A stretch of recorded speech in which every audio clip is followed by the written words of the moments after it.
You have created a monster and it will destroy you. She's alive! Alive! I am Dracula.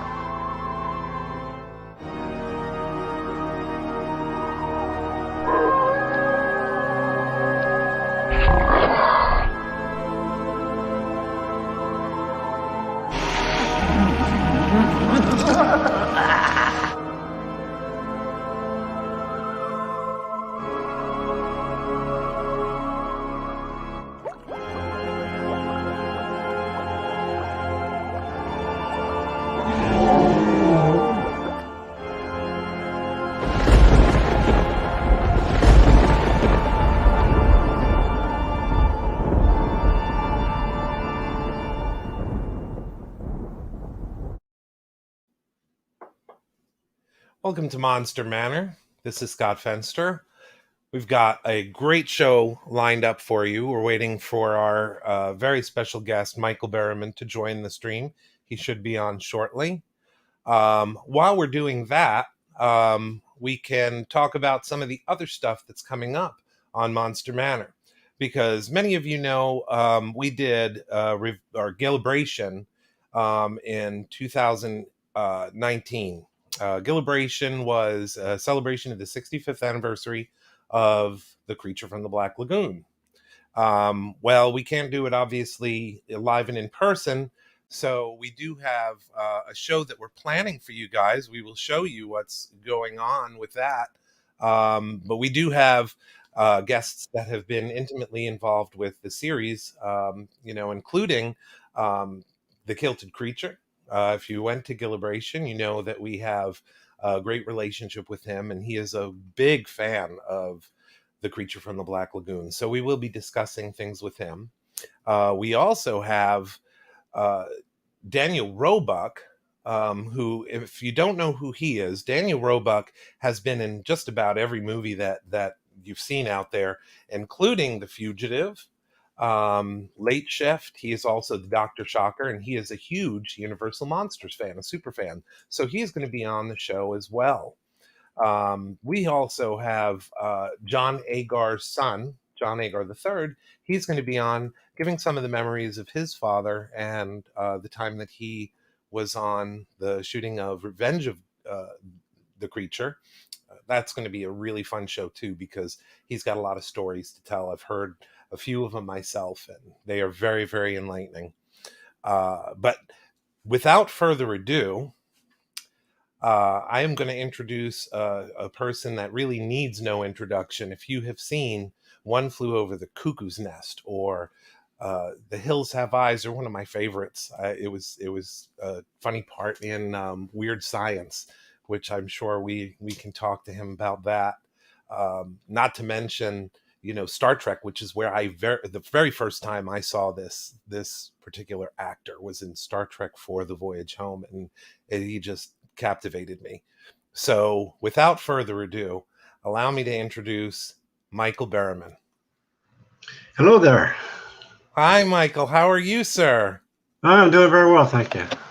It's nice to see you face to face, even if it's virtually. Yeah, I'm sending you a virtual hello. Very good to see you.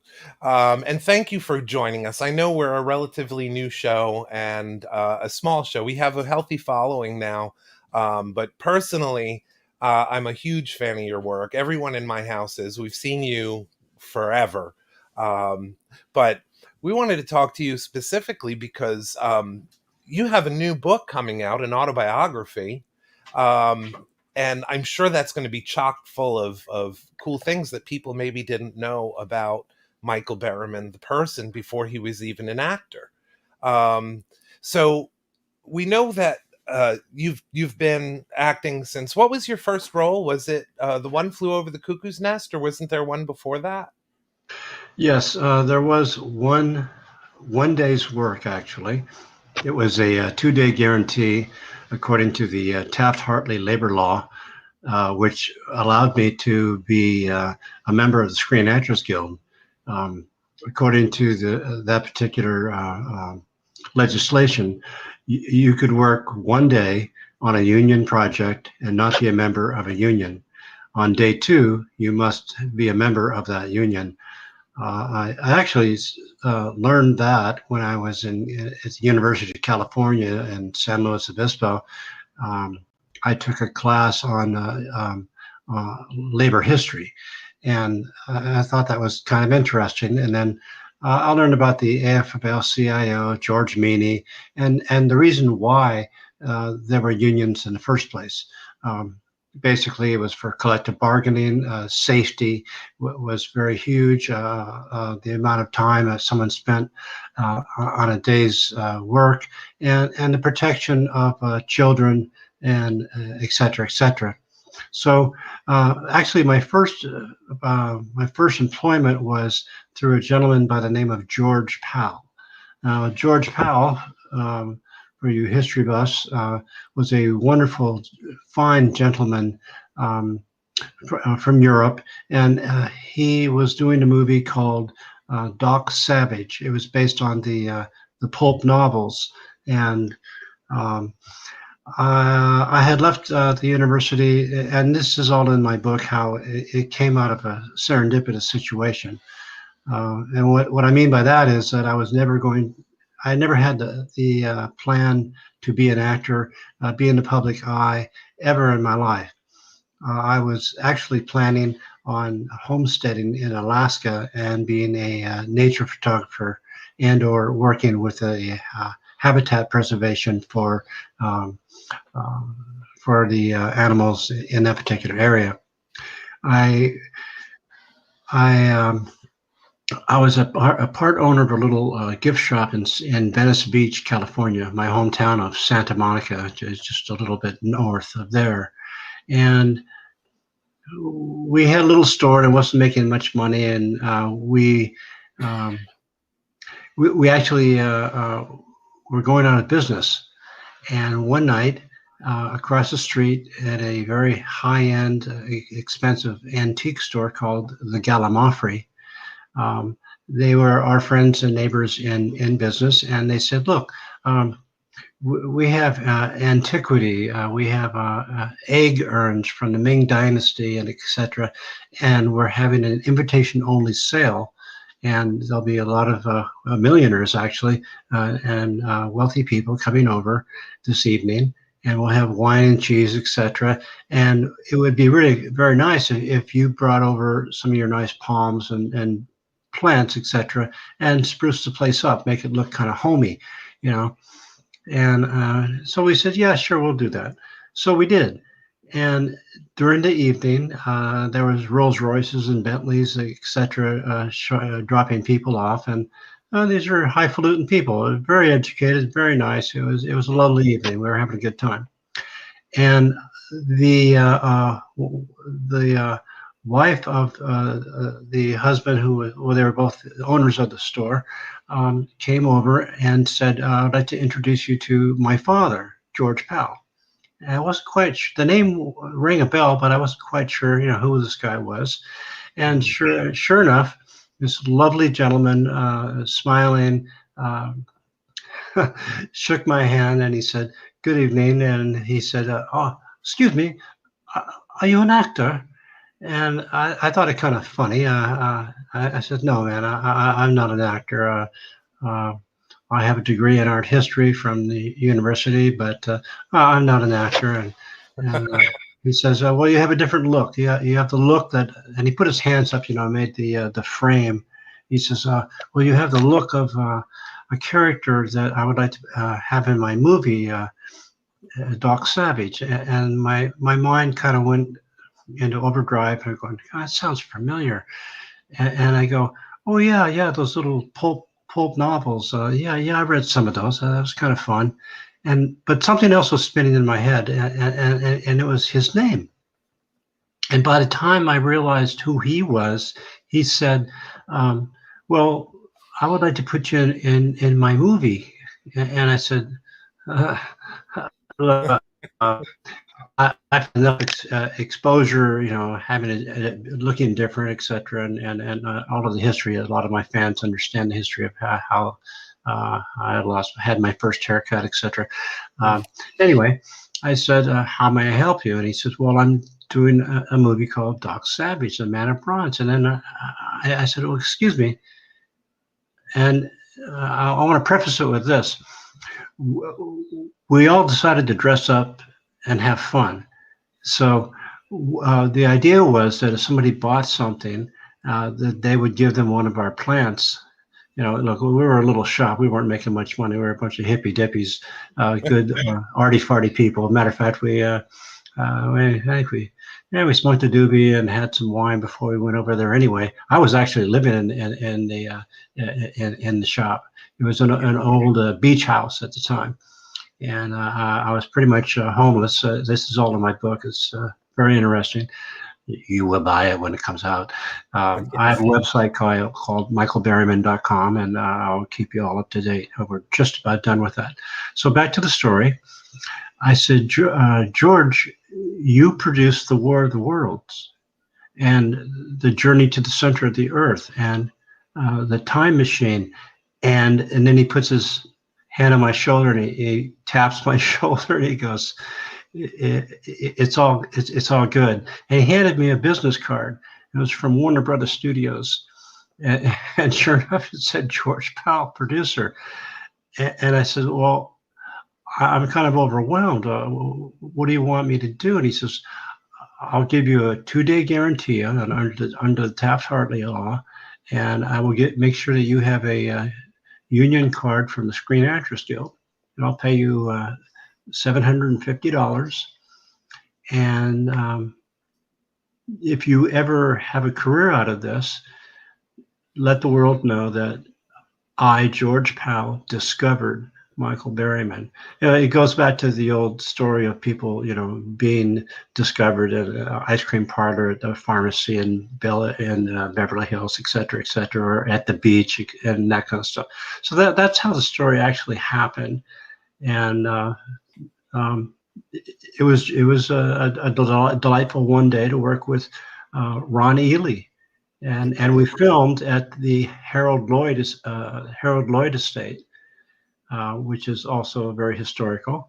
And just to sum up the introduction to how I became an actor, my driver, who was in the Screen Extras Union, unbeknownst to me, when I showed up at the set at the Harold Lloyd Estate, I'm the coroner of the the city of Hidalgo, you know, Juan Jose Morales, that'd be me.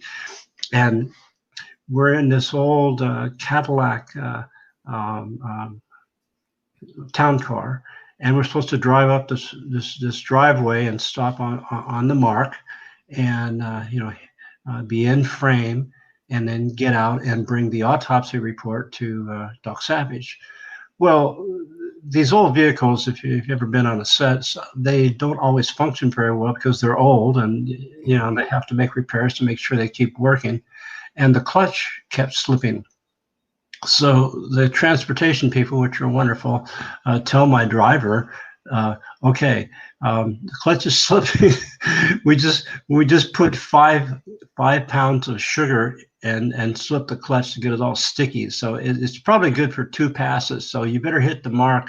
And we were on a tight lens. So we're driving up the driveway, and I'm laughing and joking at my friend, explaining to him that this is my one day of acting job, and it'll be my only acting job because I want to homestead in Alaska, and this is just ridiculous. And the most ironic thing of all was, unbeknownst to me until I arrived, was that my driver for the scene was Antonio Caruso.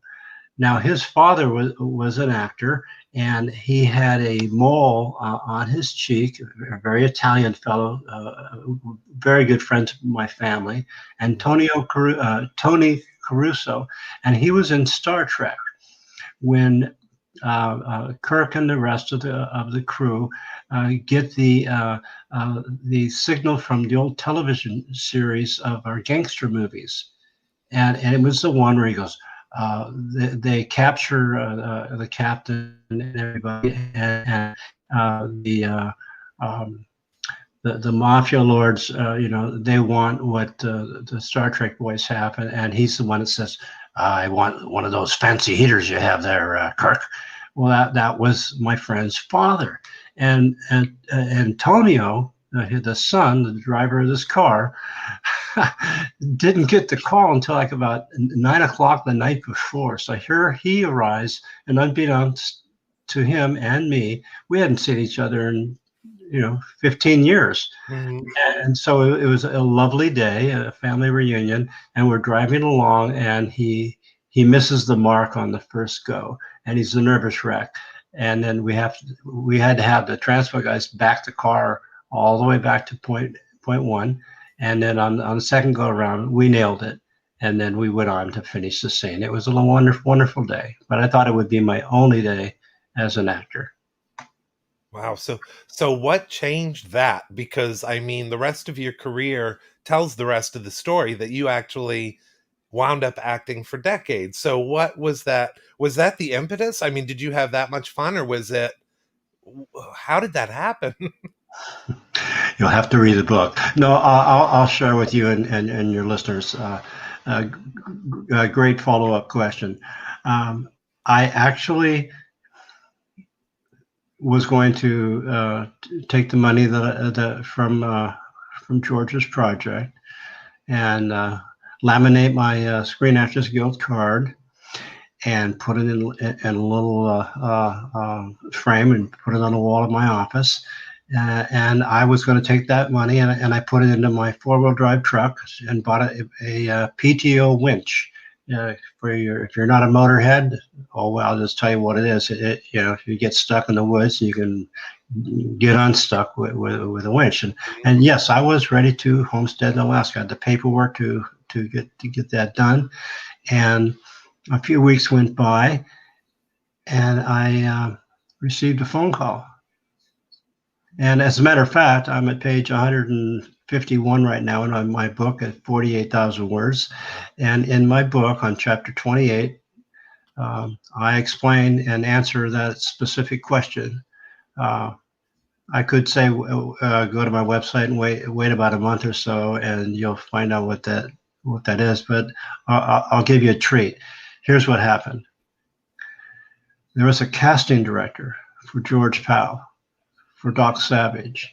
It was Mike Fenton and Gene Feinberg, very famous, very well-known casting directors. I had never met them because I was cast by George Powell. So, and by the way, at that particular time, what happened before what I'm going to explain to you is a very heartfelt story. My book is called "It's All Good," and it's about being born in 1948. My father was a Navy neurologist and brain and surgeon. He had polio, so he couldn't do surgery anymore, but he went on to become a world-renowned neurologist. Okay, 1948, my father just come home from Hiroshima. He went on a secret mission with the Defense Department to see what the effect of atomic radiation from the bomb was. Mm-hmm. I have pictures of images of vaporized human beings against cement walls. Mm. I am a avid, not a pacifist, and humanity. Humanity is my number one credo. We should all treat each other with respect. We should all understand that.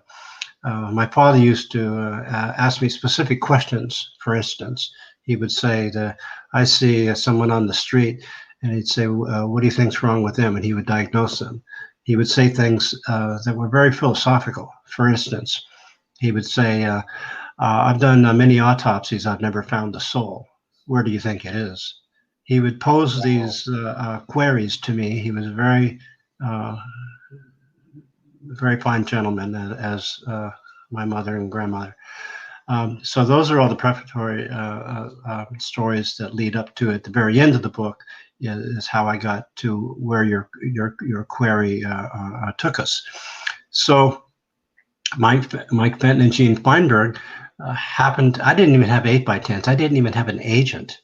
I'm ready to go to Alaska. And what happens? I'm living in the street. I'm on various friends' couches. This is back in the days when there was no cell phones. It was hardline phones. I had a pager and a lot of quarters because there were payphones everywhere. Hmm. And my friend said, "Hey, you need to call this number because somebody wants you to be in a movie. Can you believe that?" And I go, "What?" So I made the phone call, and Mike Fenton picked up the phone, and he said, "I need you to go to Culver Studios and meet, um, you know, Milos Forman and Saul Zaentz." And I go, "What?" Okay, hang on. So I wrote down the information, and the next thing I know is I'm going down to Culver Studios, and I get there. And the guard gives me a pass and sticks it underneath my windshield wiper. And I go, well, I'm looking to see where I park. Okay. I'm looking around and I see all of the wonderful sets. And I was a big movie buff as early as I could, turn on the knob on a TV, on black and white TV. And I go to the meeting, and there's Michael Douglas. And there's Joel Douglas and the casting directors and Milos Forman wearing his sweater around his neck tied in a knot and that ever-present pipe and those bushy eyebrows and that inquisitive look. And then there was this guy at the end of the table with a big booming voice who kind of looked like a pirate. His name was Saul Zaentz. Fantasy Films, Berkeley, California. And they're very warm and wonderful. And so I sit down and we start the meeting, and they explain they're doing Cuckoo's Nest. Now, of course, I'd seen the book. I'd seen the play and read the book. I have a degree in art history. I said, well, how are you going to make this movie? I said, well, we're going to film it at Oregon State Mental Hospital, and we have a guy that's up and coming, and he's going to play McMurphy, and his name is Jack Nicholson. And at that point, I thought to myself, this might be a worthwhile gig. Yeah. And and then Michael Douglas started to tell me that his father, Kirk Douglas, had wanted to produce Cuckoo's Nest and play McMurphy. Mhm. But the studios didn't think that a movie about mental illness or such subject matter was something that people would have of interest. And I told Michael, I said, look, my father was a world-renowned neurologist. I used to go on house calls with my father. I've been to Patton State Mental Hospital and other places like that. Mental illness is not a stigma. My father, when he passed away, he made sure people would not be sued for their inability to pay their doctor bills. He says it's not their fault. Muhammad Ali was one of my father's patients. My father told Muhammad Ali not to go to Manila. I used to draw pictures on the back sides of EEG papers in my father's from his desk in the office at our house. So I was very acutely aware of lobotomies, electroshock therapy, and things of that nature. When my father would make house calls, well, he made house calls. Mm-hmm. One night, he's driving down an alley in Los Angeles, and he parks the car, and there's a back entrance to this house, a little deck, and then there's a window. And he says, you see that window? He says, that's where my patient is. I'm going to go inside, and I'm going to pull the curtain apart so you can see me. And if I give you a high sign, I want you to come in and rescue me. Now, my father had polio and was in an iron lung for quite a while. He survived, and it was after I was born. He'd been working in Los Angeles at LA County hospitals and was picked up the virus.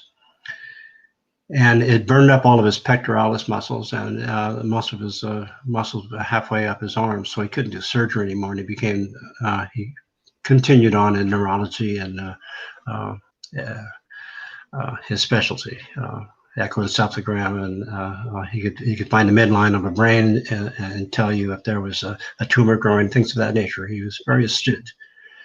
And I said, "Okay, Dad, how do you want me to help you?" And he handed me a Smith & Wesson 38. I grew up being very facile with handguns and proper ways to handle firearms. I was 14 years old, so I'm sitting with a Smith & Wesson in my lap with my eyes glued to the window, and everything went fine.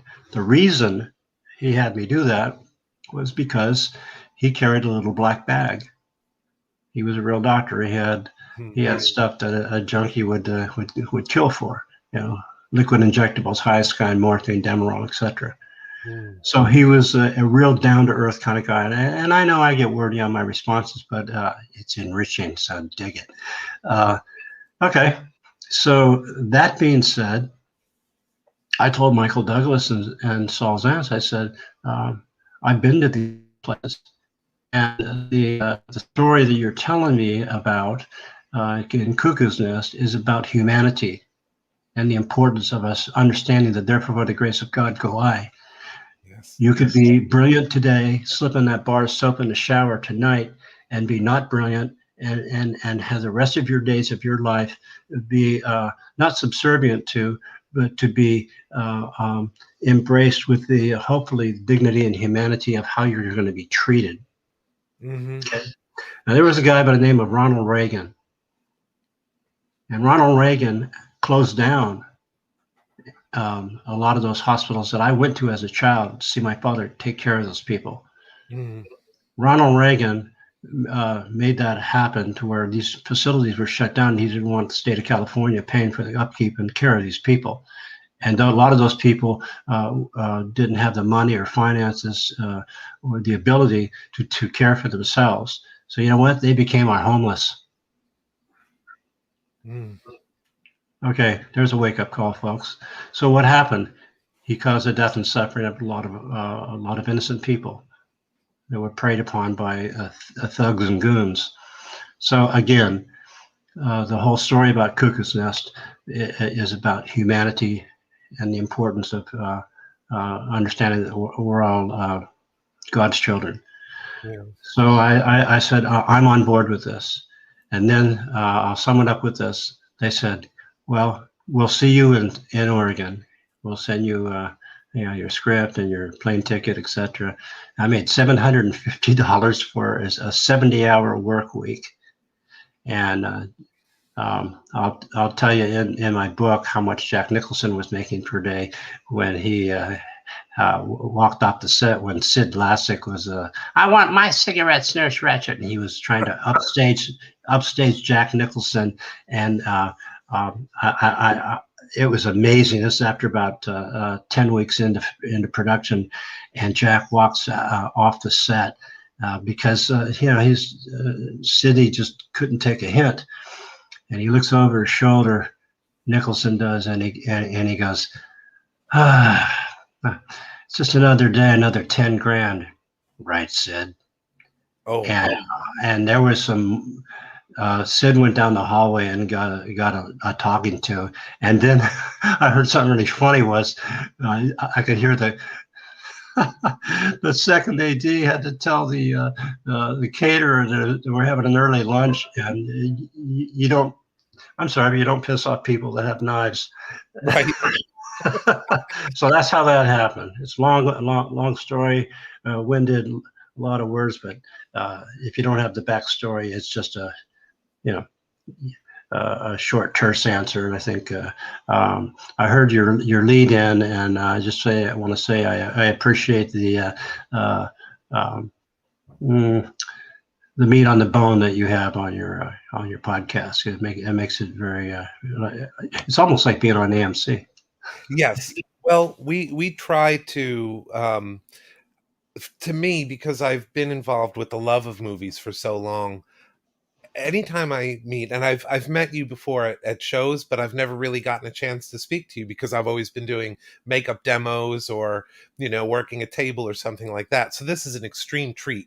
But I always love to find out more about the actor themselves. When I appreciate someone's work, I know because I've seen it firsthand the work that goes into that. I am horrible, on this side of the camera. This is an interview, so it's about the guest. It's not about me, but I could never do acting, that sort of thing, because you have to have such a grasp of emotion. That's why one of my favorite artists of all time was Karloff, because he could act so much in Frankenstein and not have a word of dialogue, similar to what you did in One Flew Over the Cuckoo's Nest.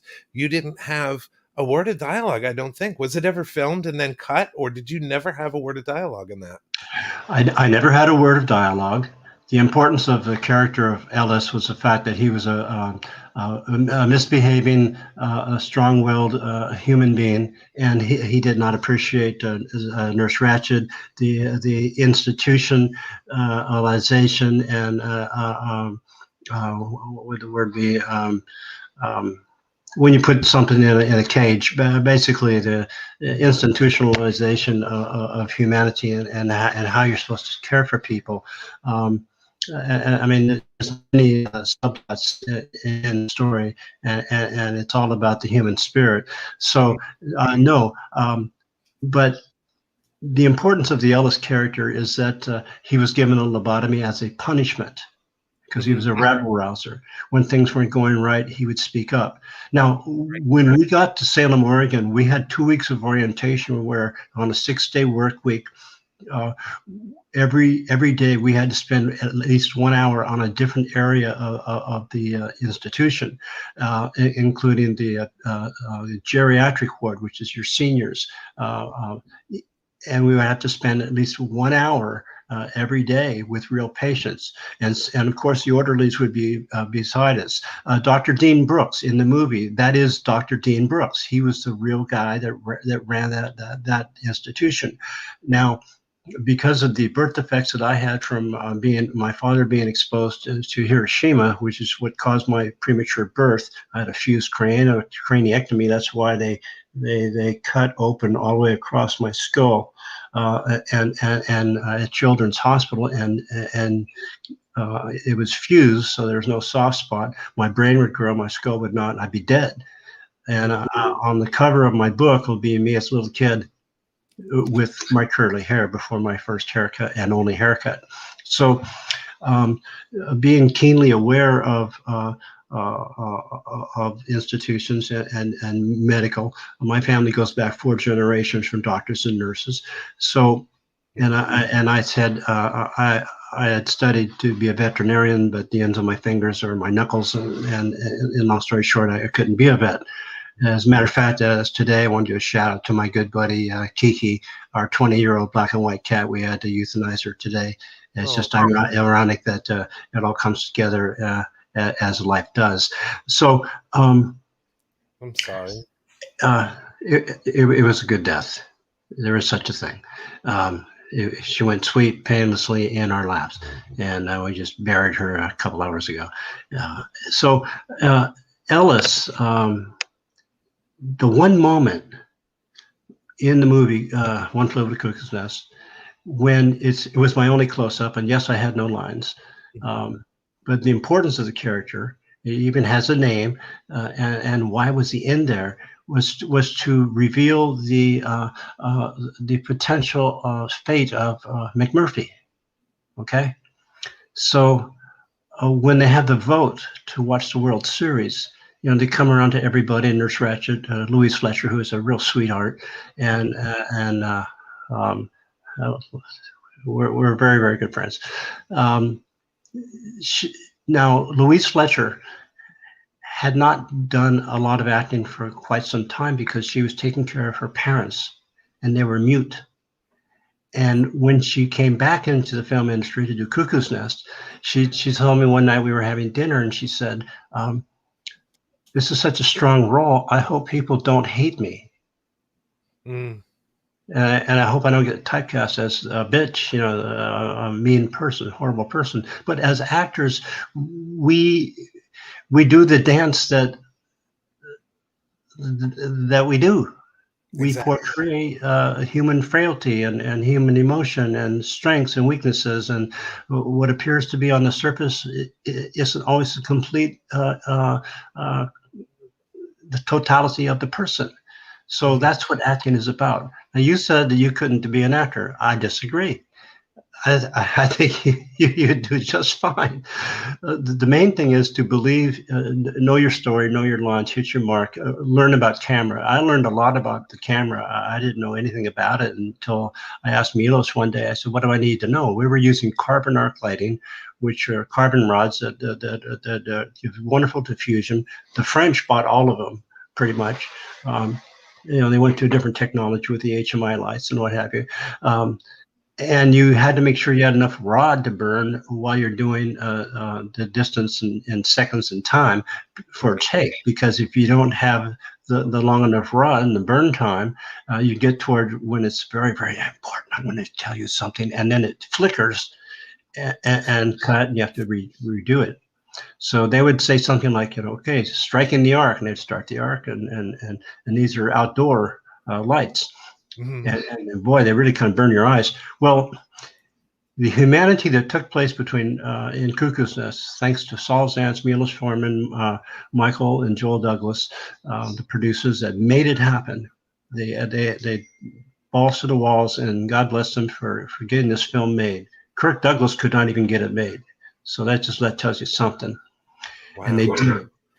Now, I digressed when I was telling you about how we had to learn about what it was like to live in these institutions. I had spent time with them with my father. So one day we're in the criminally insane ward. When they go up to get the electroshock therapy, and there's a black gentleman stirring the invisible cauldron, they all had permission signed off to be extras in the film. Well, there was another shot where this young man is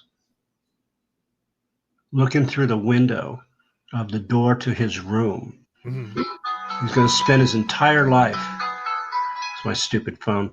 He's going to spend his entire life incarcerated because he was an arsonist.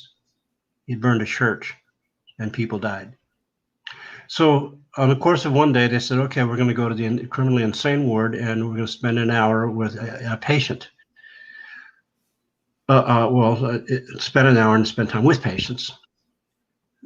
So they invited me into this guy's room, one-on-one, closed the door with the orderly looking right through the window to make sure there was no problems. And they knew I had studied art history, so they wanted me to look at the guy's artwork. It was charcoal on paper. It was pictures that he drew of buildings and people on fire. Oh, wow. And during the course of time spending one-on-one in this room, about a 8 by 12 foot room, where you go out and you have privileges to go outside or whatever, escorted, but you can spend your whole life there. Okay. Yeah. And I asked this kid straight up, how'd you get here? What's your life about? What's your backstory to you? What makes you tick? And he told me straight up. Wow. So that's a kind of day-to-day slap in the face reality of what is this really like? And we had I worked 127 days doing this. And so when it came time for my close-up, my one and only close-up, I've got the lobotomy scars here and here. Right. And they, by the way, I want to shout out to my dear friend, Fred Phillips. Fred Phillips' father started the Makeup Artists Union. Fred Phillips had been in the industry for so long. He would drive from Topanga Canyon, California in his Cadillac, and he would tow his trailer. So he had a little piece of home and one of his dogs with him. And he would drive to the location and stay at a trailer park. And he would tell me that the reason he did that was he was kind of burned out on staying in hotels, and all the shenanigans that goes on. It's not shenanigans. You live in a hotel for 4 months. You're going to know everybody's foibles and troubles, Right. which is fascinating. So anyway, Fred made my lobotomy scars. And every morning I would start my day as a young and freshman actor, and I learned things from Milos. Fred would tell me stories about all kinds of famous people that you talk about. And one of them was Boris Karloff. And years later, I got to become very good friends with Sarah Karloff. Oh. Who, if we come back and do your show again, I can share some of those stories. So back to my close-up. Previously, within the first 100 days, I had asked Milos what I needed to know about the artwork of working with film and camera, and he had me walk over to the cinematographer, and he said, "I want you to look through the eyepiece of a Panavision camera." And I'm doing that, and I'm pulling focus, and I'm starting to understand what it means when they put those little marks on the floor, and they take the tape, and you're supposed to put it right to your eye for a reason. It's called focal distancing, so so you know where your sharp focus is. And what people don't understand, television, you're lit from so many different directions. It's a little easier to a certain degree, except these people have to learn their lines, and there's so much to learn on a fast, quick pace. It's tough. They do earn their dollars. So Milos told me, he says, here's the secret. And now he has me stand in front of the camera. And I've got a beautiful chapter on this in my book. It's just, but I'll share a little bit with you. Here's what he says. I'm looking at this beautiful, beautiful piece of machinery, and he says, I want you to have a love affair with the glass. I'm sure you understand what that means. And then he hands me a book on cinematography. Mm-hmm. So when I have my one close-up, the point is there's so much humanity because of Jack Nicholson's character in this institution that is so subservient, and the spirit of these people are crushed by the iron grip of Nurse Ratched. We called her Ratched. Yeah. It took that humanity to massage and like oil through rust to get to the mechanism of a human being to feel alive again, because they drug you. Right. See, right. They drug you. We heard all kinds of stories from patients how it was cheaper for the drug companies to sell drugs to the states, so they wouldn't have to hire human beings to do one-on-one care with people, because these weren't people. These were just things. These were nut bags. These are people in a nut house in real life, and not just in the movie. Yep. And if you go to a pool population. Absolutely. So there, what happens to the least of us happens to all of us. So when Ellis smiles, that little bit of a smile is huge. Mm-hmm. So I waited months to do that scene. And it's a scene where Sid Lassick is giving me the booze through this enema tube, and he wouldn't shut up. And the one take that is in the movie is the least intrusive take that we had. He went over the top and tried to steal the scene over and over and over and over again. And you got to understand, if Jack Nicholson's getting $10,000 a day, I'm getting $750 for a week. Mm-hmm. What do you think it costs to have 200 people on the payroll every day, and you're the producer? What do you think it costs by the second? They can tell you that number. Mm-hmm. So we're burning time, and Sid's just hogging the scene. Finally, Milos Forman says, cut. And we hadn't gotten a shot yet. And they're having a huddle. And then Joseph Elick, God bless him, he was one of my mentors, along with Fred Phillips. Bancini, I'm tired. That's Joe Elick. Joe Elick walked up to Sid Lassick, took him over to his corner, and said, quote, "Listen, you son of a bitch, this is the kid's one and only close-up. This is his moment. This is the scene that's important for the story, for this movie. This is what our director needs. And he says, you tell me why I shouldn't just deck you right now. I should just punch you out and drop you to the floor." And then Michael Douglas and Milos Forman walk up to Sid Lassick and take him down the hallway and again chew his ass out, and then we drag him back out to the set, and then we do the one take. And I got that one little, from a zombie to a, that's it. That was my whole purpose. I was even there. And it said so much. And that's the thing I'm talking about. An actor like you can take a moment, a fraction of a second, and turn it into something where you feel emotion for that character or what they've been through or that little bit of breakthrough. I mean, my father, I know we didn't have a chance to talk about this, and it's not a fun topic. My father actually had a brain tumor. He passed away from a brain tumor. He had a oligodendroglioma. And I was 17 when he passed. But Wow. I lived for those moments, and I saw One Flew Over the Cuckoo's Nest as an adult. So I could relate to that little breakthrough. Oh my gosh, you know, I mean, it was amazing. And I know that's something silly to kind of focus on, but to me, seeing that with my dad, that meant a lot. To see that almost breakthrough moment, or that epiphany, or whatever you call it, it was magic. I mean, there was so much about your performances, even in what would be considered, like, I mean, One Flew Over the Cuckoo's Nest is not light viewing. It's very heavy. It's got a very important topic. They haven't been able to capture that again, even in the Ratchet series. God bless them for trying. I don't think, if you've seen it, they have a series now. It's like a prequel. Is it called Ratchet? Ratchet, yes. Oh, you're kidding. I was expecting so much. It is on Netflix right now, not intending a commercial or anything like that. But oh, no, I'll look for it tonight.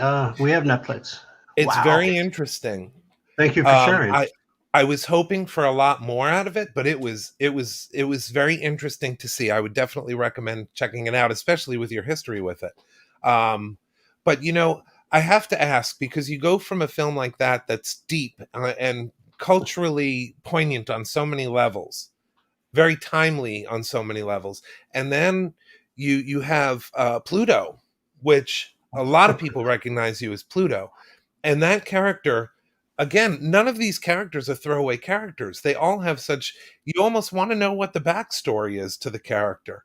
But how do you go from playing that role with the directors and the producers and the teams that you were to Pluto in arguably now Wes Craven, that's one of his more popular pieces? Great question. That's actually from a very good movie. I play. I'm actually the good guy in this, in the image you're seeing right now. I'm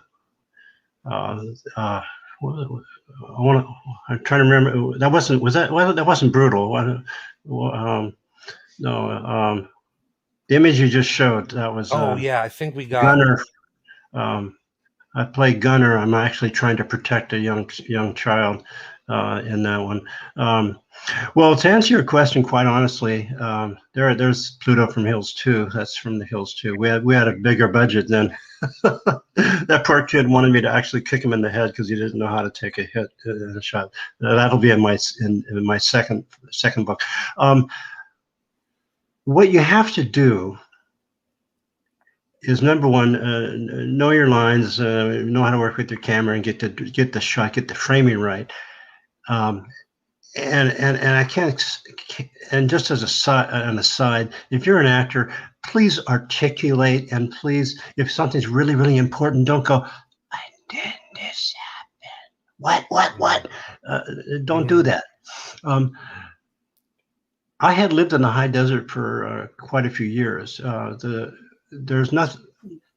There are very few places on the planet that are as beautiful and as the desert is after the heavy rains.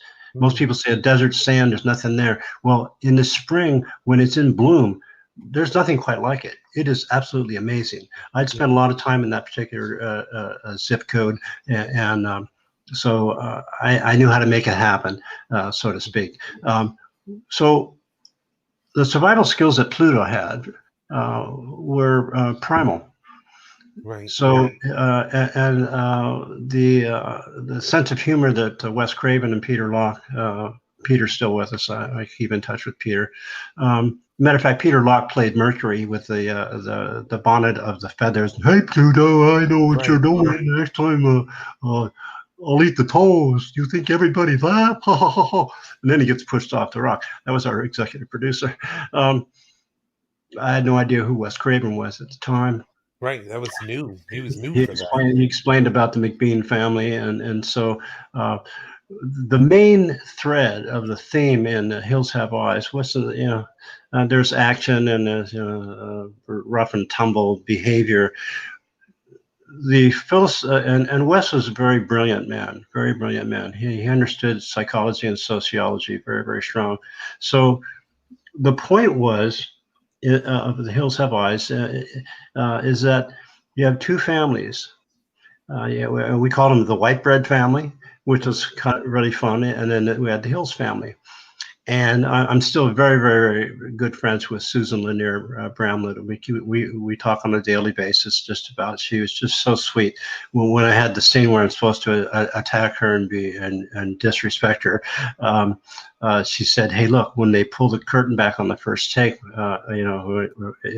let's be heavily making out." So we did, and we had a lot of fun. Wes laughed. I mean, we had a good time with that. One of the really cool things that I like about The Hills Have Eyes is that in the trailer, there was a torn poster of what movie? I don't think I've seen the trailer. No, in the trailer, in the movie, I attacked Susan Lanier in Oh, the in the trailer. trailer? Yes, in the trailer. Oh, There's a poster on the wall uh, behind man. Susan and I. I It's don't think I torn. ever noticed that watching the action. You're gonna have to watch it because, okay, it was a shout out homage by the director Wes Craven to the director of the guy who made the movie Jaws. Okay. I It's a will. Jaws poster. It's a Jaws poster. And what movie? In what movie is there a Hills Have Eyes poster? I would assume Jaws. It would have had to been like a no? No, no. Oh, yeah, you're gonna kick yourself. You're testing me here. Yes, I am. Evil Dead. Oh, that's right. That's right. There was a Hills Have Eyes poster. There was a Jaws poster, I believe. The Freddy glove. There were a lot of little things that Sam Raimi put in that. Yeah. Well, Sam was a lot of fun. I do a lot of conventions, um, and it's always delightful to have dinners. And one of my favorite people to have dinner with, on which I have done on many occasions, is Sarah Karloff. Yeah, yeah. Yeah, she's just such a sweetie. I Um, only one in Chiller, and boy, oh boy, I remember seeing because she's been in books since she was a child. Because you'd see oh pictures of yeah, Karloff on set, and you know, yeah. unbelievable woman. She is just in the stories that she has, but the class she has, you Oh almost just don't find today anymore. no, one of my favorite places on the planet was um, in LA, where all the old anybody who's still kicking around with a pulse would have breakfast. I'm trying to think of the name of the restaurant. Uh, I want to say Pioneers Club. No, what's? Oh man, oh, my brain is befuddled. I can't think of it right now. Well, it But is late, and you've had a heck of a day. it's been an interesting day. But to bring it home, I'll just say you have to believe in the character. Hmm. You have to. How do you play a role that's not you in real life? Mm-hmm. And again, in Hills Have Eyes, under the right circumstances, somebody who's a good person can do something very heinous, Yeah. depending upon the situation. Um, I will just say this: One of my favorites. I'm not a okay. I'm a pacifist to a degree, but don't make me cross that line. If Amen. you make me cross that line, shame on you. I Mm, have put myself in harm's way between a potential victim and perpetrator on more than one occasion. mhm. And there are those moments when you go, a little voice inside of your head says, try to keep everything just copacetic, because if you don't, you're going to die. It's not something you go out and seek out. Sometimes it seeks you, or you intersect with time and space and a situation.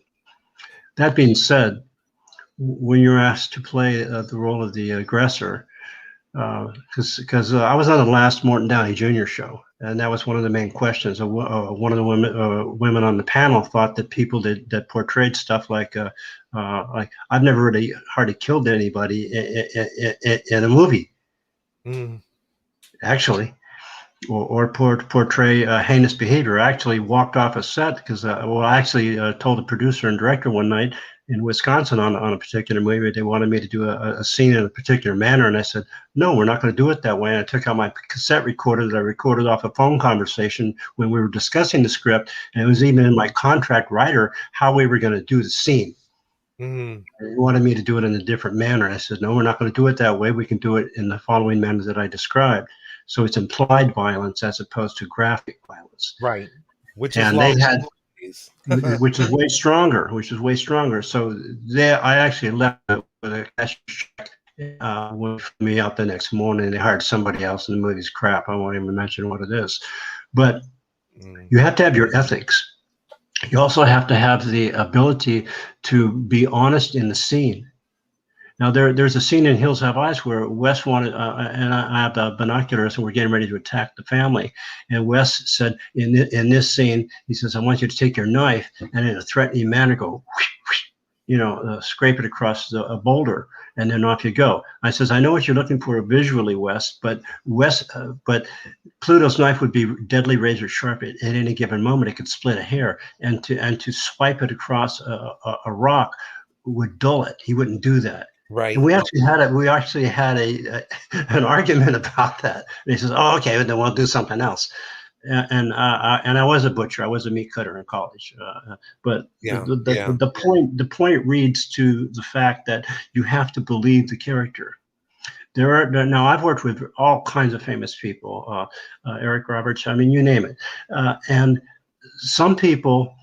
So some of us artists, actors, are in character all the time. That's the Mhm. way they process. Other people are gregarious and outgoing and babbling all day long. Um, Right. so but you have to be able to turn it on, and it has to come from within. Well, Now, go you ahead. pretty much described a scene from a movie that my family here absolutely loves. And you talk about the on off. Weird Science. I know that that was just a small element to it, but you go from an 11 to the guy next door. How did that come about? I mean, I know I'm switching gears here and I want to be respectful of your time, but how did you get there? What, cuz John Hughes, amazing director at the time, huge, wonderful to his cast. You've never heard a negative thing. When you how did you get asked to do that role? Well, I'm sure they were looking in the Book of Faces. Basically, there's a book, and now I'm sure it's all online, where it's leading men, leading women, ingenues, kids, and then character actors. So I was under the category of character actor. So he just probably figured I had the right look. I don't know if there was a conversation between a previous director or producer, but anyway, I just got a phone call from my agent, Lou Deucer, who is just a wonderful guy, old school. Hey, kid, you got a gig, you know. I mean, when he told me I was going to do a Motley Crue video, he called it a gig. I thought it was funny coming from him. Anyway, so I go to this. I go to the set, Yeah, yeah, wonderful. And the guys are wonderful. I love the crew. They're Nikki and everybody, and Mick. We've been friends for a long time. Uh, there you go. Just absolute delightful. I would work with them in a heartbeat. Oh, I loved you in those videos too. I Oh, loved. we had so much fun. We had so much fun. So I'm meeting John Hughes, and I mean, look, they built a house inside a studio, and it actually did rain books. It was a beautiful, gorgeous stunt woman that does fly up and out and into the pond.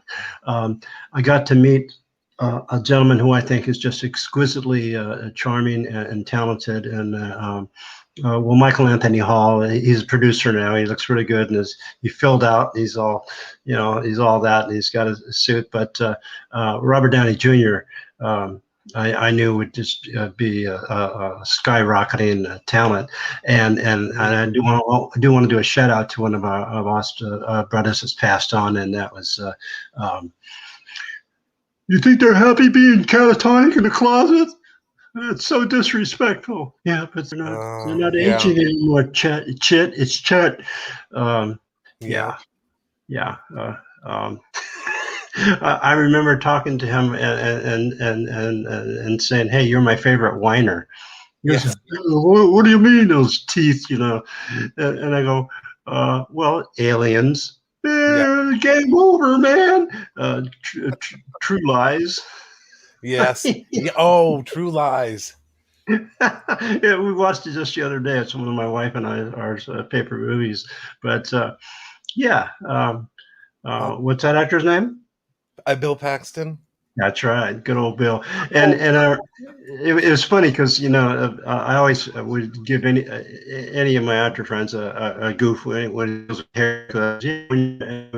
He's driving the Corvette, what's with the receding hairline stuff, So again, it goes back to being in the moment. So John Hughes says, as we're leaving, here's a little secret. He says, okay, he explains, how we wind up becoming with Vernon Wells. And Vernon, I knew Vernon before he met his wife, Gracie, and he's a wonderful guy. You're going to be the threat so these kids can be heroes. And we had a lot of fun with that. And then he said, John Hughes comes up to me after, we get our comeuppance and we're exiting. He says, Michael, I'm going to have the camera on you. We're going to pan out, and then Vernon's going to do his, scream, and he gets the rifle, the shotgun back, and then we exit. But can you come up with a line that explains what are these characters, you mutants, causing this threat in this kid's house? What do you do on your 9 to 5? And he says, and he walks away, and he says, "I'll be right back with your answer." And I'm going, "What am I going to come up with?" And he comes back, and I go, "Well, these kids are brats at school. Oh, maybe he's the principal or somebody." And he goes, "Yeah, it's a great idea. Let's do that." And so we did. But I want to share something that hardly anybody knows. I had studied camera and cinematography, and I knew what it was like when you have a dolly shot, and the camera's following me, and in a motion shot like that, it's hard to cut away and cut back for an insert, or not an insert, but it's hard to cut away and then cut right back. Right. So it's seamless. So I said, well, while I'm moving, if I over my shoulder throw a line out there, it'll remain in even though it's not a scripted line. Okay. Brilliant. So when I was in grammar school, one of my dear friends in 5th grade was Richard Skelton, Red Skelton's son. And when Richard came down with leukemia and he was terminal, his father said, Red Skelton said, "I'm going to take my family, my daughter, my wife, and my son, and fly them around the world so my son can see the world before he's bedridden and dies from leukemia because it's terminal." So he told the studio that, and they said, "Well, we'll sue you because we're live TV and we won't have any product." And he says, "Well, you go ahead and do that, and I'll tell everybody what a wonderful person you are." course, they changed their mind, and then they wanted to sponsor, and I think it was GWA or Pan American Airlines that sponsored the family. I've got the newspaper clippings somewhere in one of my totes. But at the end of a Red Skelton show every week, he would say, "I want to thank you all for being our guests for your family's entertainment tonight. I want to thank our sponsors, and we'll see you next week. Good night for now, and God bless." Well, the studio executives didn't think it was proper for him to say God bless. And Red Skelton, this is Red Skelton telling me this. He said, "What's the name of the show?" Well, it's a Red Skelton show. See, so as I'm leaving in the scene in Weird Science, and I apologize, and I'm pushing the motorcycle, and then I'm over my shoulder, I said, "God bless."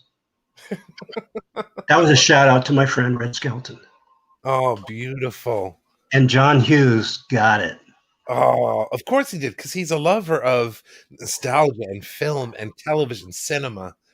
Oh, that's wonderful. Yeah, he totally knew it. Matter of fact, we went and we broke for lunch, and he put his hand on my shoulder. He says, "Hey, Michael, I just want to tell you that I know what you just did there. Let's come with me to my trailer, and let's talk and have lunch." And I'm so glad that you did that movie just for that moment. It was so rich. And Oh, thank you. I did speak with briefly, very briefly, the gentleman that played Wyatt, who's actually a professor Oh, now. He says hi. He wasn't comfortable coming on to the show because he tries to really? stay out of it. I think he became a school teacher in real life. Yes, he is in He's California. He's in university literature. Really?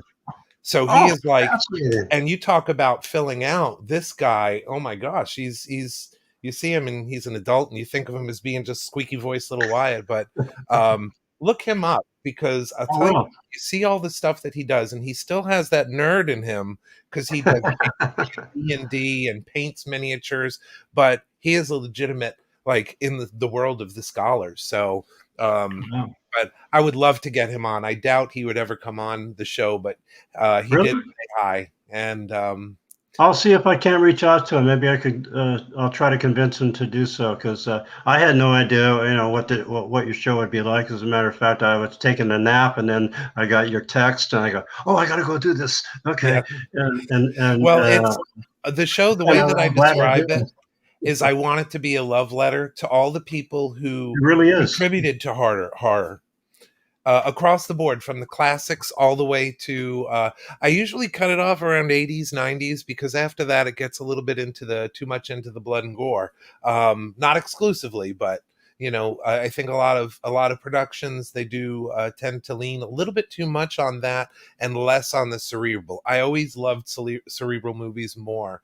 And your parts, like you were saying, they're never one-dimensional, where you've never killed anyone on screen. You've never you've always had that pacifist role, and you've done varied characters. Again, I have to go back to the Star Trek, because that's the first thing that I ever saw Michael Berryman, the actor, first in Voyage Home, and then in Star Trek Next Gen. That was from Voyage Home. The I guess you were the monitor. I was the graphics display officer, right. and that makeup was just exquisitely gorgeous.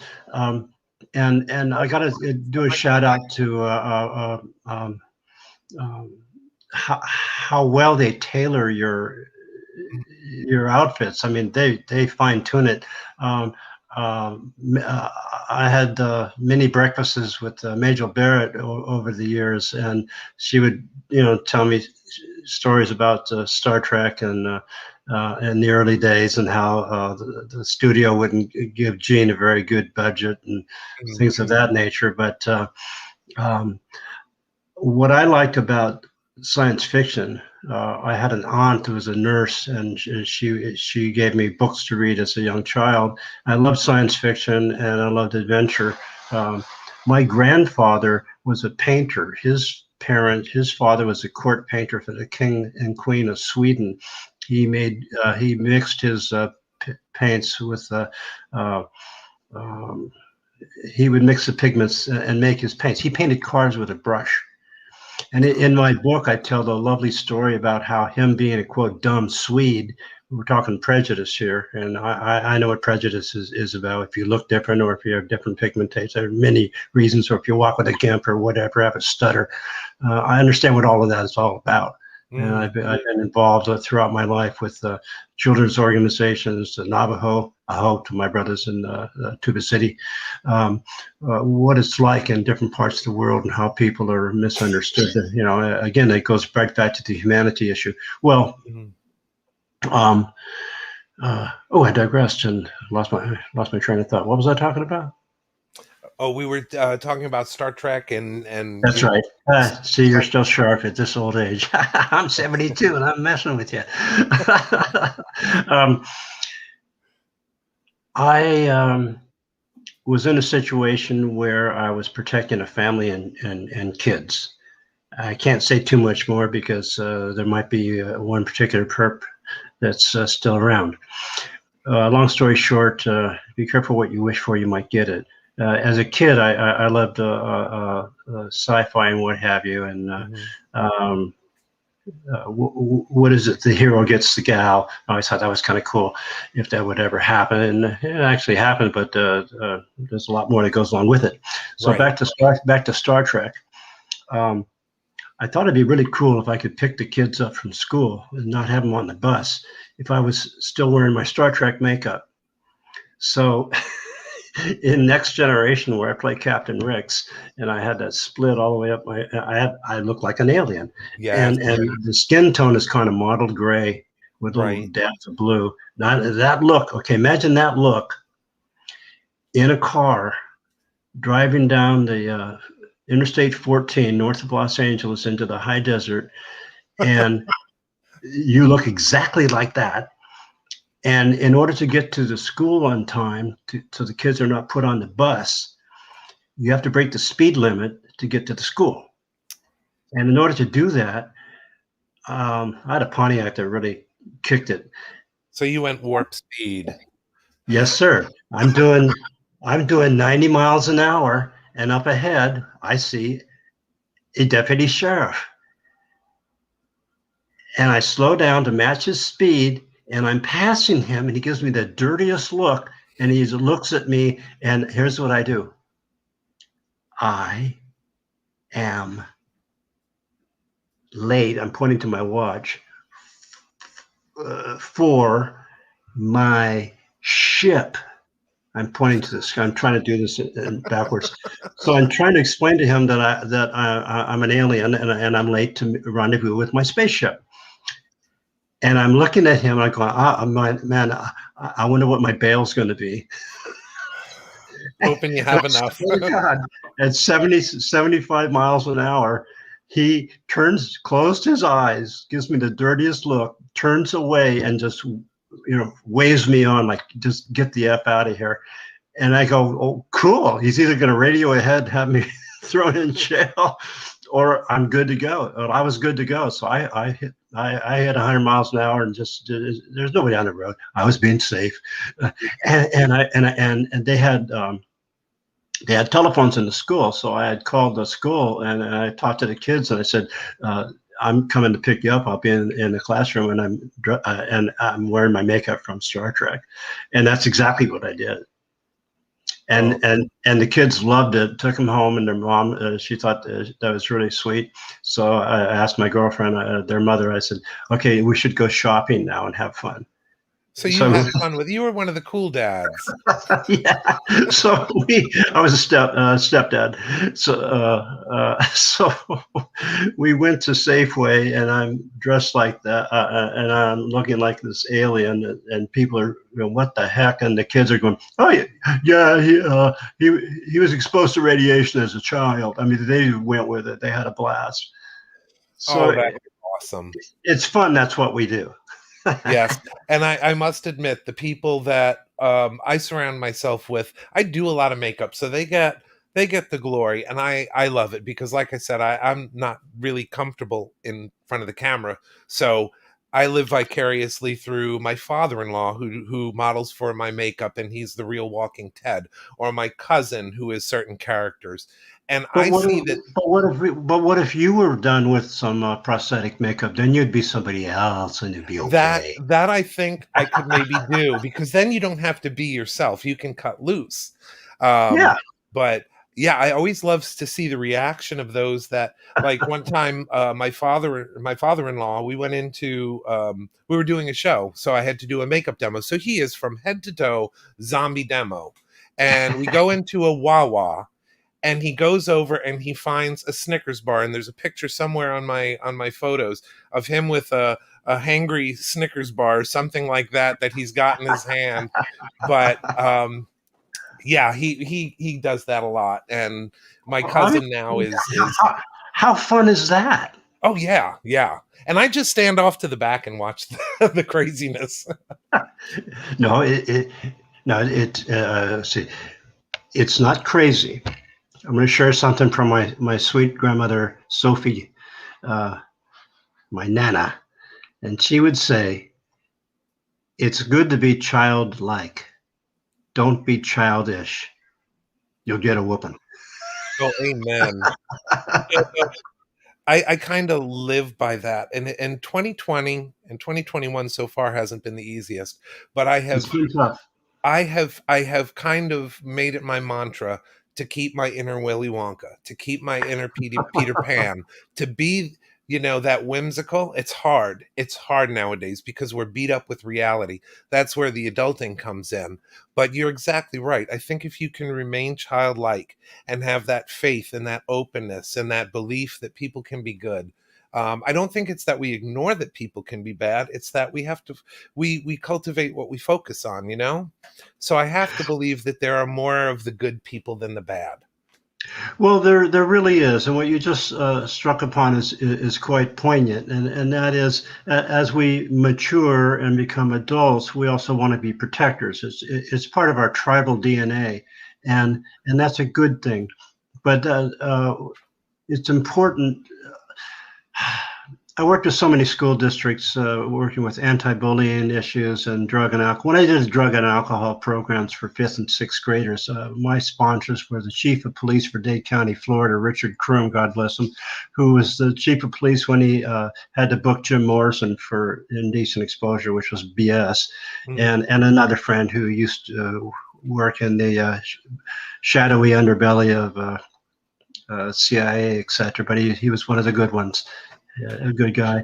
Anyway, they sponsored me to do the drug and alcohol programs for many school districts in the late 70s and early 80s. And they wanted me to talk to kids in a classroom about don't do drugs and alcohol. Well, Mhm. just say no, it doesn't cut it. It's not it's not even a polite persuasion. Yeah. It's good intentions, but you have to come through the eyes of the kid.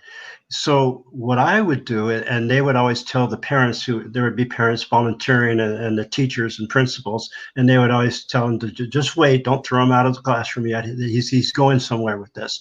And I would walk into these classrooms, and they go, well, this kid, here's Michael, he's been in a movie, blah blah blah, and I remember poignantly what it was like to be in grammar school Mhm. and growing up. That's in my book too, and we're not going to segue into that because it was tough. Mhm. Uh, anyway, so I walk in and I go, "Hi, kids. I know this is all, but we know why I'm here, and you're not doing any lessons right now. But I want to share with you some ideas that I think will help you in your life." Now, these grown-ups are all saying, "Don't do drugs, don't do alcohol." Well, I want to tell you something different. I want you to do drugs. Whoa, that got everybody's attention. I said, but the drugs I'm talking about are chemical compounds. Some of them will make you sleepy, some will make you happy, some will make you excited, some will calm you down. These are chemical compounds. I want to write some names on the board, and if you know what they are, raise your hand and let me know. No, I got every kid's attention. Yeah. So here's what I write down: adrenaline, endorphin, serotonin, Dopamine. Oh, dopamine. Well, dopamine really got them going. yes. And then a couple kids started to raise their hand. They go, "Oh," I go, "Yeah, your body makes them. You can get pulled over by a cop on any of these 4 chemical compounds. And you can be high or low, sad, mellow, or excited, and you're street legal. Yeah. And you're not going to have somebody putting a gun to your head because you didn't pay them for the crack that you didn't smoke, that somebody stole from you, or, come on, let's get real." Yeah. Now, I remember the 60s. I didn't have heavy issues, but I smoked pot. I had huge depression to deal with for obvious reasons, and a lot of medical situations where I was chewing on uh, uh, codeines like it was candy because I had surgeries that had cut Mm. open abscesses, and I mean, my lord. Uh, uh, yeah, I was happy to have some good smoke. Opium. My father actually said they should never eradicate opium. Mm. No, he's not saying do heroin. What he's saying is that there are certain plants and gifts that the creator, however you want to, categorize it, put on this earth. Learn how to use them for a Right. reason. Now, And I they don't sure mind. beat the chemical stuff that people are, creating. Thank you. My dad, John Sloan Berryman. You can Google him. You can Google him. He's passed on, but he was so upset when they first started to advertise prescription drugs on TV for profit. Hmm. That is criminal, in my opinion. It Yeah. is wrong. It is heinous. And how do I know that it's incorrect? For the same reason, here's another parallel of a drug. And these televangelists that come on late at night when people are desperate and they're living alone, and uh, and these vultures try to suck up the last remaining dignity and funds Mm. that these poor people have, and promise them a bunch of BS. I'm sorry, if I want a connection with the Creator, I can do it right here, right now, and I sure don't need you. So Mhm. try this sometime. You're having a Right. rough day, you're tired with the news, COVID, etc. Anytime between 11:30 and 3:30 in the morning, call one of these live televangelists. Because see, they're rich, they're millionaires, they don't care about you, but they'll sure. I've done this on more than one occasion. Call them up and I would say, "Hi, I'm rich. I have no heirs. I've got a lot of money, and the Holy Spirit is talking to me through your TV program, and I trust you, and I love you, and Jesus is Lord, and blah blah blah." And I'm an ex-altar boy, so don't lecture to me. So how do I give you my money? I finally got one night. I went for about almost 25 minutes babbling to these people. I says, "Well, prove to me that you're alive, and then I'll give you my account number, and I'll have my lawyers draw papers and come by your office, give me the street address where you're at, and they'll give you my 1.3 million dollars because I have terminal disease and I'm going to die, but I want the money to go to you because you're doing the Lord's work."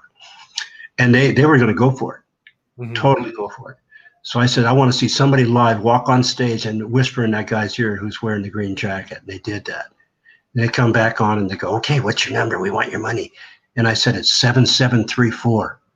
They go, "Yeah, yeah, yeah." And as that's it. "Well, that's not enough numbers for an account number for a bank account." "Did you write it down?" "Yeah." "Hold it up to the mirror. What does that spell?" "Well, it spells hell." And I said, "Yeah, and that's where you're going, you evil son of a bitch." Yeah. And then they said, "Well, you wasted all of our airtime. How dare you?" And I said, "What do you mean, how dare me?" I says, "Maybe the Holy Spirit would come through, and somebody trying to call you in a desperate situation in need, and all you want to do is destroy their lives, and they get a Yeah. busy signal. Yeah. The Lord works in mysterious ways." And I said I'll, a few I'll tell you words. though, most, and I can relate to that because I've worked with at-risk kids through the churches and stuff like that, and Right. I can tell you from firsthand experience, the people that do the most in that regard usually do with the least. They don't have the mega million churches. They don't drive the Audis and the Mercedes. They're humble. They do it one on one. I just talked to a good friend of mine today who exemplifies that. She has given so much of herself for women and children and recovering situations, Very which important. I have to give a shout out, because it was actually her son, and this boy is a good boy. So Holden Terry, happy birthday! I know you had the birthday on the 10th. Michael Berryman is here Happy too, birthday, and I buddy. know you're a big fan of his. um, Thank you. but I can say beyond a shadow of a doubt that there are people like this woman, Denise, that are quietly doing God's work, making very little, and that's where it is. And I know we've waxed, philosophical and now religion, but I always stress the relationship over religion. That's more important to me than you know. That's very true. That's very, very true. I mean, even the carpenter was no wimp. He had muscles in the hammer, but I mean, when he's throwing people out of my father's temple, I mean, there's a lesson there. It's like, where are you? We're two or more gathered in my name. Hello. Yes. When I Yes. when I did Ruggiero Deodato, we did a movie called Cut and Run. We went down to Guyana, Venezuela, in the Amazon, and did that remarkable film. And I got to become good friends with Richard Lynch. Um, well, one of our seamstresses was. We met in Caracas, and we actually met Hugo Chavez. That was interesting. Mm, Yeah, he had something to say about cocaine and uh, could imagine. our propensity to make him rich. But one of our seamstresses that went down to Guyana with us was an orphan. She was raised in a nunnery, and she did not have, and she was going to become a nun, and until Mother Superior wanted her in an inferior situation. I'll be polite. And I'm an altar boy survivor, so I I cut to the chase. I don't deal with minutia and fluffy BS. If it smells, I'll tell you it smells. Right. Okay. So I'm not a big fan of fancy churches. I'm not a big fan of uh, my God is well. When I was very, very young, probably 12 years old, I came up with a part of my philosophy of life. And there's two things that cause most pain and suffering in the world of humans. Animals don't create war and cause chaos. Insects do on occasion, but there's two things that cause more pain and suffering than anything else I can think of. And number one is if I draw a line in the dirt, or if I say my God's better than your God. Mm, Both of those concepts, both of those actions, causes blood to leave people's body. Period. Now, there's a lady by the name of Joan Baez, and she had a double album called Baptism. It's worth a listen to. You can get it. It's on vinyl. Vinyl's back. I love analog. yes. So there's a vague reference for you. And I actually was a guard at Bob Dylan's house for 2 years, where he and his family lives. Got to meet Bobby. I went to the first concert at the Santa Monica Civic when the first half was acoustic, and then he went electric. And we, the folkies, we booed him. And I remember telling him this story when I'm at his house and we're having a conversation. He goes, "Yeah," and I said, "Yeah, you looked real nervous." And he says, "Yeah, I wasn't feeling the love." I said, "Yeah, but then you did All Along the Watchtower with a Fender guitar and Clyde King and the rest of your band, and you brought the house down. I just want to say thank you." See, I was part of the 60s. I was in college in 66 or 72. Saw the Jefferson Airplane at the Psychedelic Pillow concert. Everybody's smoking hashish. It was just fantastic. There are things that people freak out about that are stupid to freak out about. Mm. You know, Sometimes doors of too doors serious. of perception. Once you've gone through the looking glass and you've seen it, you don't need to repeat the process, and then you become stupid. You're supposed to take the wisdom of those things. I've done peyote. I've been with my Native American friends, and the flower children are people that just experiment with mind altering, whatever. It's a journey, it's a quest. It's not the end game. Mm, You know, I like shoes. Well, I want to have 1,000 pairs of shoes. No, not necessarily. Maybe you should walk a mile in one of those shoes. So we as a society are not always the best mentors. We have potential. So it's potentiality, like Deepak Chopra talks about. Potentiality is always available. So even in your darkest moments, there's always potential for light. Yes. So what do you want? You want light. Light is wisdom. Right. And the thing that I love about this life, and I know this is totally not horror and not Monster Manor talk usually, but being kind is free. It costs nothing. That's And it's a right. shame that people don't share more of it. I would love to see that. And I know you've been very kind to come on our show because, like I said, we're not a huge show yet, but we have a great love for what the cinema was and the classics and actors like yourself that have been a part of our lives for virtually our whole life. So I really do believe in kindness and giving that kindness back, regardless of how we're treated. Well, that's very true. Who takes the higher road? I had a friend with he had polio and he wore crutches. Uh, I mean, he wore braces. He was one of the kindest persons I'd ever met. And when I was probably 9 years old, I watched some kid trip him and he fell to the ground. And then I realized what my synapses are in my cerebrum. I had a very quick temper. I got in trouble a lot, but it was all justified. It's like in the movie with Arnold Schwarzenegger, True Lies, and he's got the truth serum, and he tells his wife, but they were all bad. Yeah, Yeah. that's kind of how I was as a kid, and a little bit That's of that righteous stays. indignation, Michael. Well, that's very true. But I want to do a quick shout out to the father of a dear friend of mine, Brandon Lee. We did The Crow together, and our scenes were lost when he lost his life. Safety on the set's critically important. I'm a huge advocate of gun safety and safety and trust your. That was a really rough go when that happened.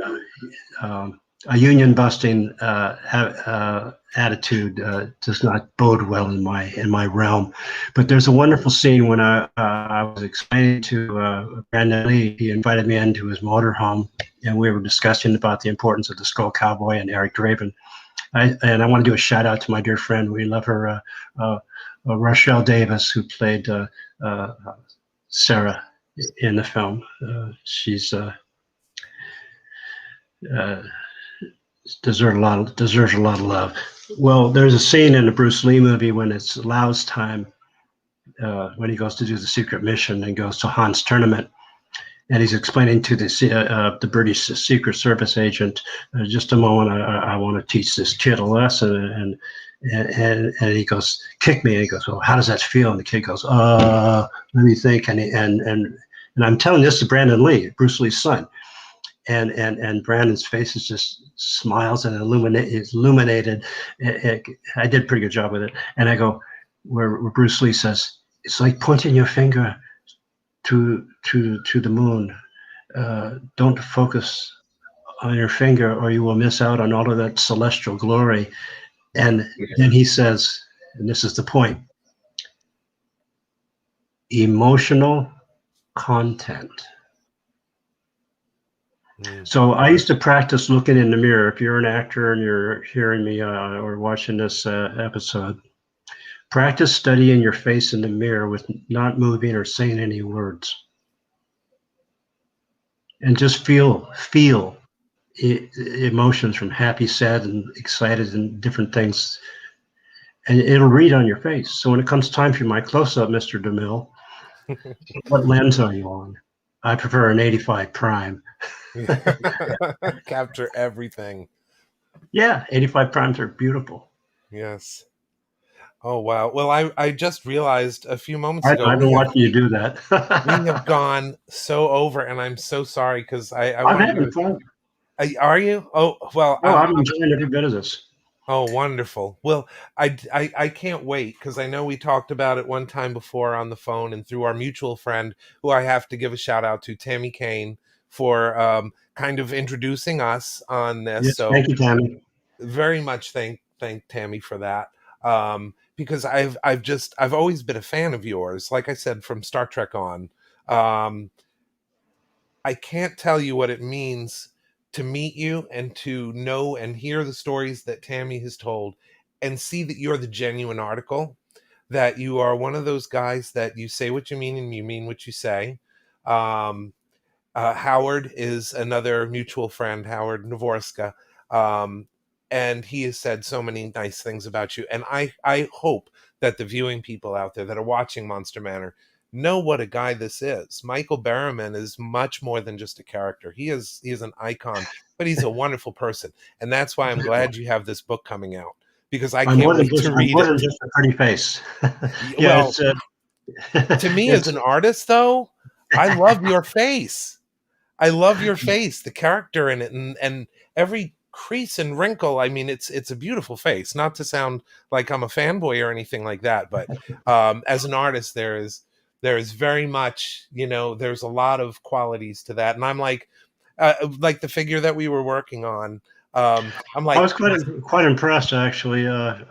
There was a point in time when I had to have my eyelids done and my nose fixed so I could breathe. So there's a slight change there, but here's a little fun thing we could end with, or get close to ending with. And this is in Motley Crue, smoking in the boys' room, because we were goofing around with the kids. I had a designated driver on purpose because I knew I'd be misbehaving with them back in the green room yeah, or backstage. And I said, "Hey Vince, can you do this?" oh, You do one and then the other, that, and yeah, and so they actually put that in. The boys wanted that in the movie when they pull the wig off, and he does the ear wiggle. They cut the ear wiggle out after Smoke in the Boys Room had been on MTV for a long time, mhm, which was just a few seconds. And why? Who knows why?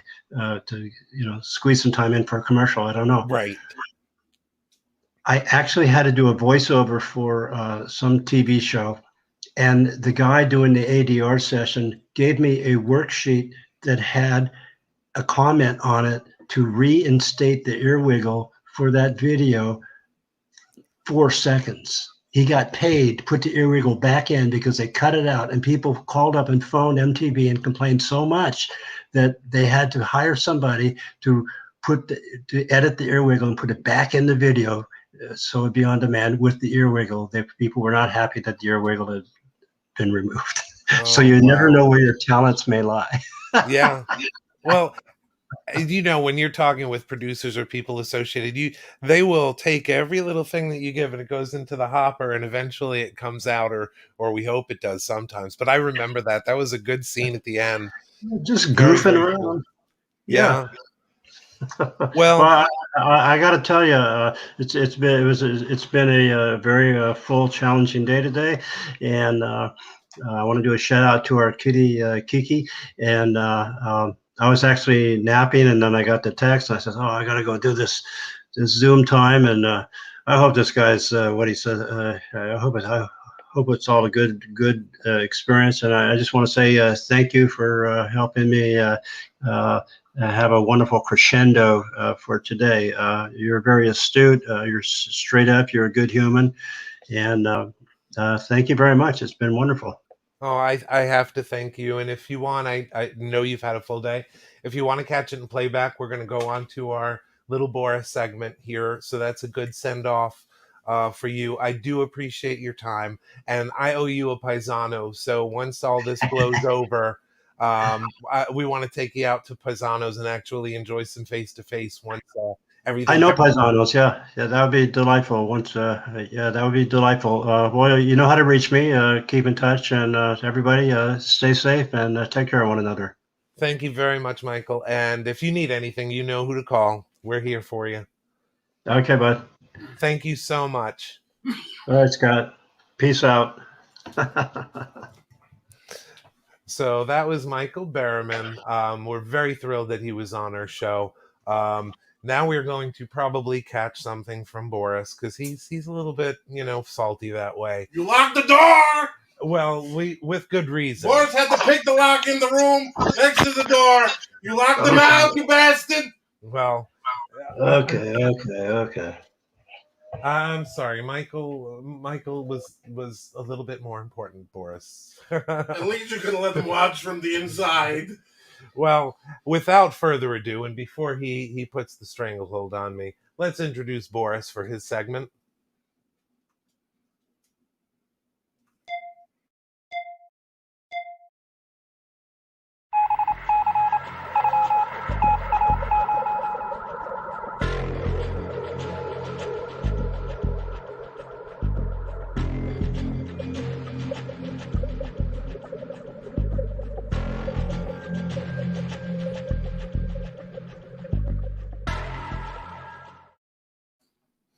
All right.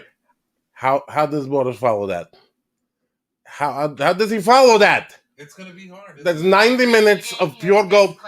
Disclaimer. Hell, this is gold. You had an icon on. Boris is like farting in the wind at this point with all the stuff he takes. Read it. We're gonna renegotiate. You want to renegotiate? We want to renegotiate because you punched. Because you got a lawsuit. You punched him in the face last week. I'll show you a renegotiation. Oh, not that type of.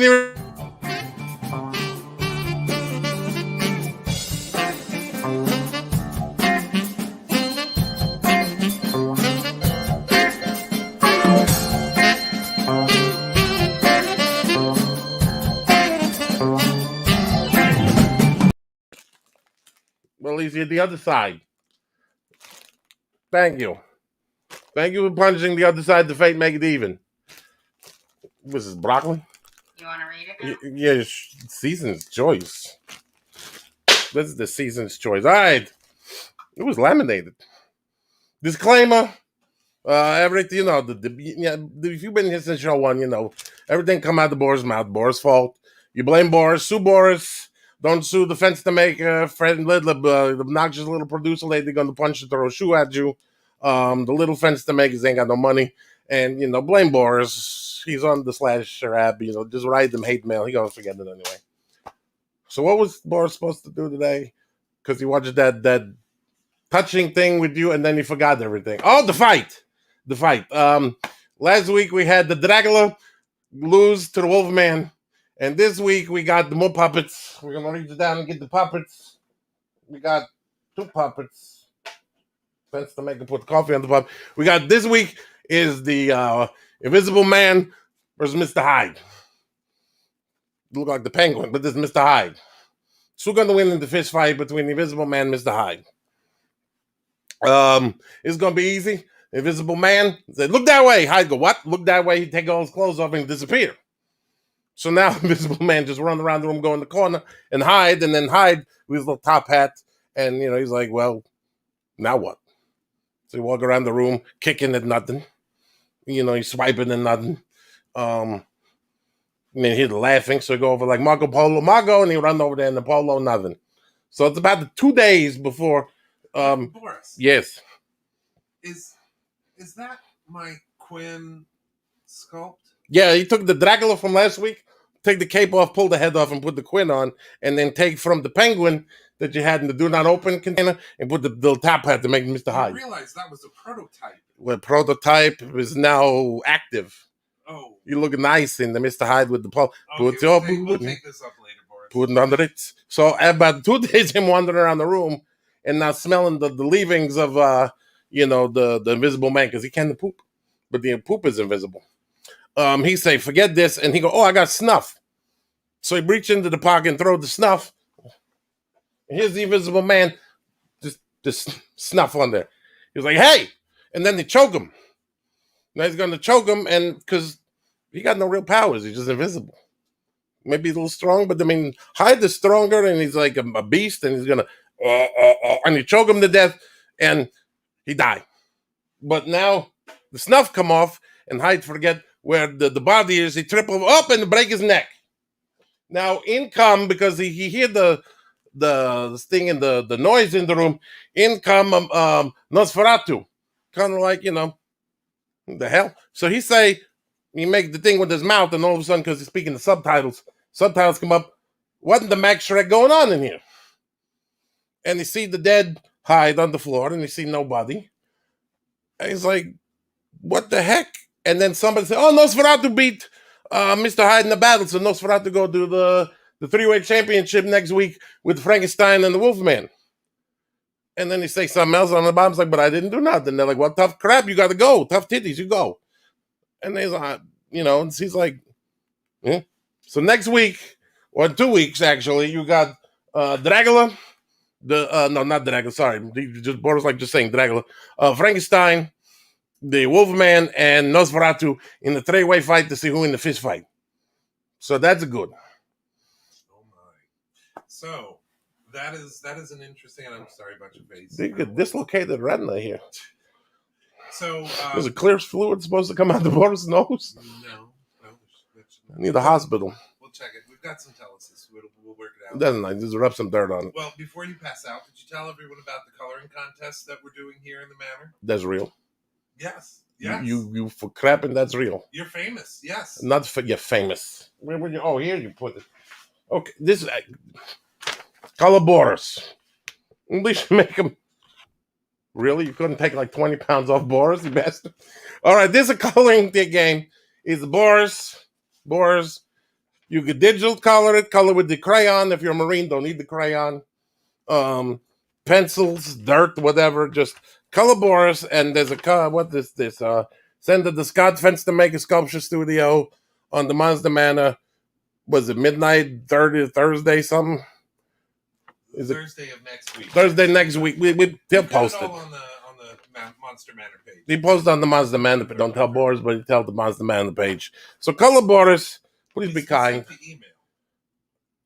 Yeah, but no, Boris don't read the email. Boris put the spam folder with the one that's in larger Jimmy. Get his text number before he leaves today. So color Boris be nice, please. But not as nice, you could be cruel. It don't matter. Boris, you're gonna look at this and go, every bad one he gets, he's gonna make fun of Fence to make it some more. But that's nice, you maybe what are you waving at?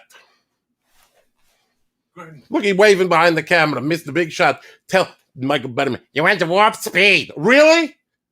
Had to tell the big actor man, you went warp speed. That joke died in 1995 when it went. Tell big actor man, like, you should make apology to Michael BERRYMAN. And if you want Mr. BERRYMAN, Borders apologize for Fence to Mega for saying you went to warp speed. It's okay. You're a nerd, all right? You don't say that to a god like that. That man been in everything. Everything. He's the only one out act Jack Nicholson in Cuckoo's Nest, and he don't say nothing. Sorry, Boris big fan, but he was locked outside. So we got Denise Edwards, this wonderful woman, run Over the Rainbow Foundation for people hard off, battered wives, men having problem, children having problem. This is serious, and she put her heart and soul into this, and she put so much into this. Over the Rainbow Foundation. You should look it up when we put it on the Monster Manor page to see what it's about. And maybe, see if you can help. But she's a wonderful woman. She's a big fan. And turned to some serious producer lady, and she put up comedy. Sorry, Miss Edwards. This is the lady, the professional behind the camera. But really check it out. She's a nice lady, and she really busts her behind, especially in the pandemic when, charity is not so good because nobody got no money. So at least throw her at least a love. Send the email that, thank you, lady, for doing this.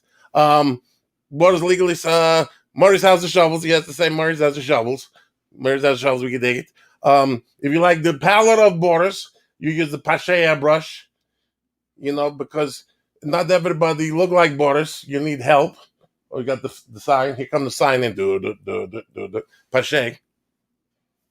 You like it, jeans.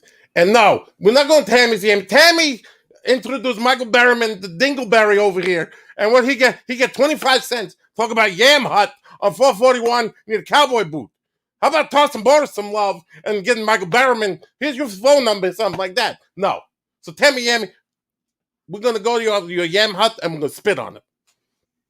We got pooey for Tammy's Yammies. We got you want the comic book too, right? Boris loves the comic book when the lady punched him in the face. Whoop, whoop, and come out the pocket. Thank you. So in 2 weeks, there's a camera there. He's looking at the monitor. R.J. Grady, the Celtic Creature, the Keeper, and Cam Lucas from the A tier. That's a good one. coming on the show to do the bagpipes, talk about Swamp Creature. They're in the back there like this. And he make a comic book. Now, Boris like it because there's more pictures than words. And they tell the story of the Celtic creature, how they meet the keeper, and how he, the brother of the creature from the Black Lagoon, and how he went, why he wore a kilt, and why he liked the bagpipes. You know, Boris is sound like, you know, somebody strangle a cat, but I mean, he make it sound good. So this, I think, is for what, 50 cents? You go RJ Grady Facebook page and say, Boris sent you, here's my 50 cents. I want to buy the thing and maybe sign it for you. But if not, you know, tough. You got the comic book. When you gonna get the 50-cent comic book now, don't have the Batsman in it being all angsty and Superman saying, what can I do? What look up? We said that. Look up Celtic. The lady just put look up Celtic Creature on the Facebook. 5 minutes ago, Boris say, look up Celtic Creature on the Facebook. And he's a fan of Monster Man. So you can find Monster Man and say, oh, there's Celtic Creature. That's RJ Gray. That's the Celtic Creature. I say twice. You know, write the sign. See, they don't like Boris. She don't write the signs like that when fence makers saying bad joke to Michael Berryman, like, hey, I'm at a warp speed. Yeah. No, she didn't write that suck more than a freaking vacuum in space. No, she write, that's good job, Mr. Festman. Happy Valentine's Day. Boris get all these notes. I think that you may have upset Tammy and her yummies. Why? So go ahead and spit on my yummies. See if I introduce you, Boris. It's too late now. Your spit will help my yummies grow. No, I'm not spitting on the yammies. I'm spitting on the door and then calling the health inspector and going, look, somebody spit on the door and she don't clean it up. And it's only 4 o'clock in the morning. So, maybe he'd draw a dingle on the yammies hut. You never know. And he know the car, so he fight you. What is it? No, he's not going to spit there. He was in the face, and the producer lady, gross. You working with this midget, it's like evil dwarf. The punch in the face. It's a hostile work environment here, and Boris has lost his mind because he was locked out with Michael Berryman, and this is run over. So Boris is going to say goodbye, because you're probably not watching right now anyway, except for Tammy Yammy, who would pee off that him for spitting on the yammies. So, congratulations, you pissed off one of your... Yay, we pissed off a sponsor. But you know what she did that first? It's either a quarter for Boris or introduce Michael Berryman.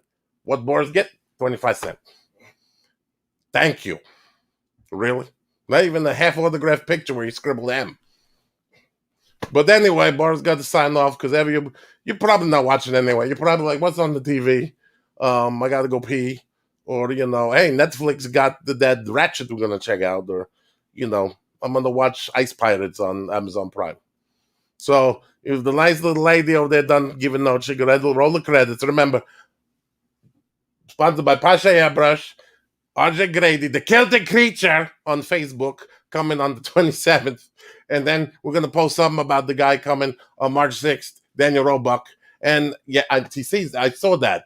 Boris sees that and he fence to make a post. Holden Teddy, her son. Yes, Holden Teddy, Denise Edwards' son. Happy birthday for the 10th. Yeah, thanks. You're putting up some gibberish up in the front of the notes. Saying about hold a hand or something. That too. Sorry, Boris is now choke up. Holden Teddy, happy birthday. It's late, February 10th. Hope you got something cool. So roll the credits, lady. And Boris is going to see you whenever they let him back on. Probably not. So if this is Boris' last show, have a good one.